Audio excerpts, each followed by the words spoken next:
Sopir mobil Satpol PP yang tewaskan 2 orang di Sunterjaya jadi tersangka. Polisi menetapkan AH sebagai tersangka atas kasus kecelakaan mobil Satpol PP yang mengakibatkan tewasnya 2 pengendara motor di Sunterjaya, Jakarta Utara, Jumat 24 November 2023. Sopir sudah kami tetapkan sebagai tersangka, ujar Kasat Lantas Polres Metro Jakarta Utara, Kompol Edi Purwanto, Minggu 26 November 2023. AH sendiri merupakan ASN personil Satpol PP. AH dijerat pasal 310 ayat 4 Undang-Undang Lalu Lintas dan Angkutan Jalan karena menyebabkan orang lain meninggal dunia.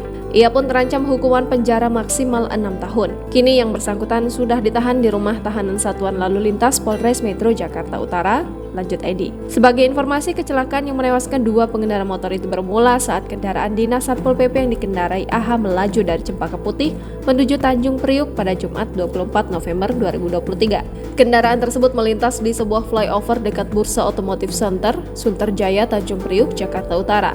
Saat itu AH disebut hendak mendahului kendaraan lain dari sisi kanan, namun mobil yang dikendarai AH tiba-tiba oleng ke kanan lalu ke kiri. Kendaraan itu lantas menabrak kendaraan sepeda motor Yamaha Vino E3499QAC dan kendaraan sepeda motor Honda Vario B6009WTB yang melaju searah di depan kirinya.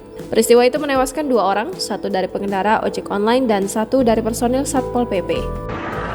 Ada kecelakaan bro, mobil Satpol PP nabrak. Adanya di flyover ini nih,